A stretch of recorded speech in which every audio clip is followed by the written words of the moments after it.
राधे राधे, जय श्री कृष्णा। आप सभी का अमृत कथा कहानियाँ चैनल में स्वागत है। कार्तिक मास महात्म्य कथा अध्याय 22।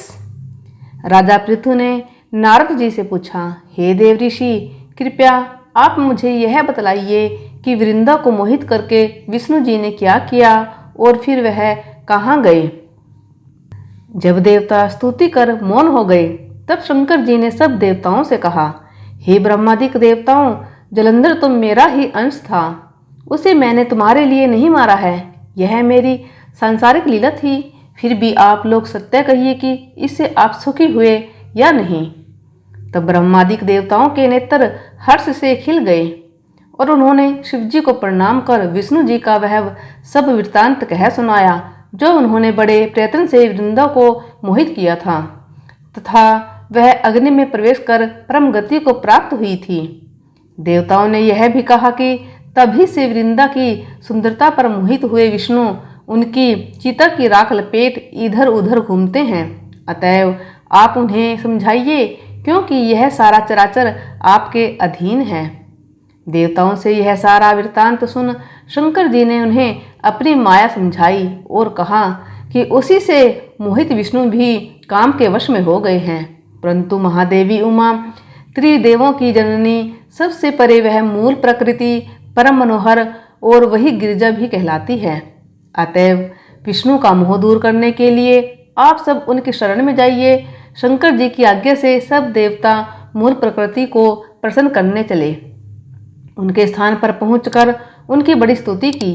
तब यह आकाशवाणी हुई कि हे देवताओं, मैं ही 3 प्रकार से 3 गुणों से पृथक होकर स्थित सत्य गुण से गोरा, रजोगुण से लक्ष्मी और तमोगुण से ज्योति रूप हूँ। अतएव अब आप लोग मेरी रक्षा के लिए उन देवियों के पास जाओ तो वे तुम्हारे मनोरथों को पूर्ण कर देगी। यह सब सुनकर देवता भगवती के वाक्यों का आदर करते हुए गौरी, लक्ष्मी और सरस्वती को प्रणाम करने लगे।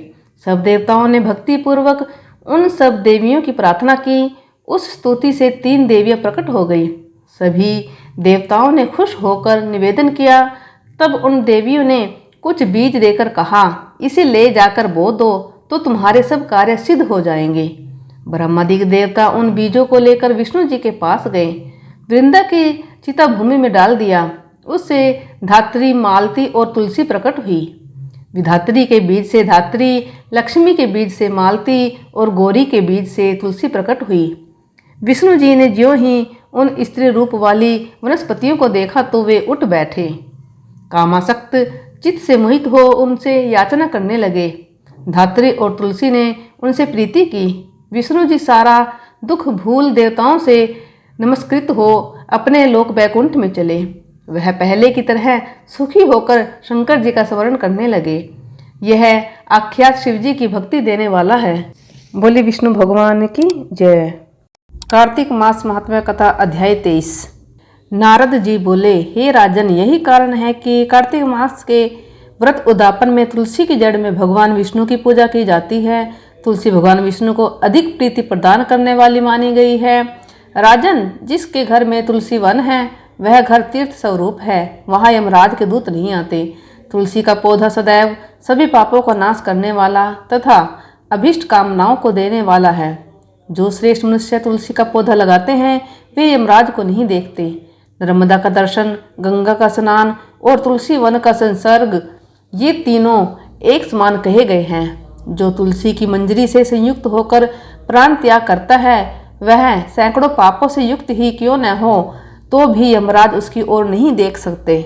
तुलसी को छूने से कामिक, वाचिक, मानसिक आदि सभी पाप नष्ट हो जाते हैं। जो मनुष्य तुलसी दल से भगवान का पूजन करते हैं वह पुनः गर्भ में नहीं आते, अर्थात जन्म मरण के चक्कर से छूट जाते हैं। तुलसी दल में पुष्कर आदि समस्त तीर्थ, गंगा आदि नदियाँ और विष्णु प्रभृति सभी देवता निवास करते हैं। हे राजन, जो मनुष्य तुलसी के काष्ठ का चंदन लगाते हैं उन्हें सहज ही मुक्ति प्राप्त हो जाती है और उनके द्वारा किए गए पाप उनके शरीर को छू भी नहीं पाते। जहाँ तुलसी के पौधे की छाया होती है वहीं पितरों की तृप्ति के लिए श्राद्ध करना चाहिए। जिसके मुख में, कान में और मस्तक पर तुलसी का पत्ता दिखाई देता है उसके ऊपर यमराज भी दृष्टि नहीं डाल सकते। फिर दूतों की तो बात ही क्या है। जो प्रतिदिन आदर पूर्वक तुलसी की महिमा सुनता है वह सब पापों से मुक्त हो ब्रह्मलोक को जाता है। इसी प्रकार आंवले का महान वृक्ष सभी पापों का नाश करने वाला है। आंवले का वृक्ष भगवान विष्णु को प्रिय है। इसके स्मरण मात्र से ही मनुष्य गोदान का फल प्राप्त करता है। जो मनुष्य कार्तिक में आंवले के वन में भगवान विष्णु की पूजा तथा आंवले की छाया में भोजन करता है उसके भी पाप नष्ट हो जाते हैं। आंवले की छाया में मनुष्य जो भी पुण्य करता है वह कोटि गुना हो जाता है। जो मनुष्य आंवले की छाया के नीचे कार्तिक में ब्राह्मण दंपति को एक बार भी भोजन देकर श्रम भोजन करता है वह अन्न दोष से मुक्त हो जाता है। लक्ष्मी प्राप्ति की इच्छा रखने वाले मनुष्य को सदैव आंवले से स्नान करना चाहिए। नवमी, अमावस्या, सप्तमी, संक्रांति, रविवार, चंद्र ग्रहण तथा सूर्य ग्रहण के दिन आंवले से स्नान नहीं करना चाहिए। जो मनुष्य आंवले की छाया में बैठकर पिंड दान करता है उसके पितर भगवान विष्णु के प्रसाद से मोक्ष को प्राप्त होते हैं। जो मनुष्य आंवले के फल और तुलसी दल को पानी में मिलाकर स्नान करता है उसे गंगा स्नान का फल मिलता है। जो मनुष्य आंवले के पत्तों और फलों से देवताओं का पूजन करता है उसे स्वर्ण मणि और मोतियों द्वारा पूजन का फल प्राप्त होता है। कार्तिक मास में जब सूर्य तुला राशि में होता है तब सभी तीर्थ, ऋषि, देवता और सभी यज्ञ आंवले के वृक्ष में वास करते हैं। जो मनुष्य द्वादशी तिथि को तुलसी दल और कार्तिक में आंवले की छाया में बैठकर भोजन करता है उसके 1 वर्ष तक अन्न संसर्ग से उत्पन्न हुए पापों का नाश हो जाता है। जो मनुष्य कार्तिक में आंवले की जड़ में विष्णु जी का पूजन करता है उसे श्री विष्णु क्षेत्रों के पूजन का फल प्राप्त होता है। आंवले और तुलसी की महत्ता का वर्णन करने में श्री ब्रह्मा जी भी समर्थ नहीं हैं। इसलिए धात्री और तुलसी जी की जन्म कथा सुनने से मनुष्य अपने वंश सहित भक्ति को पाता है। बोले विष्णु भगवान की जय, तुलसी माता की जय।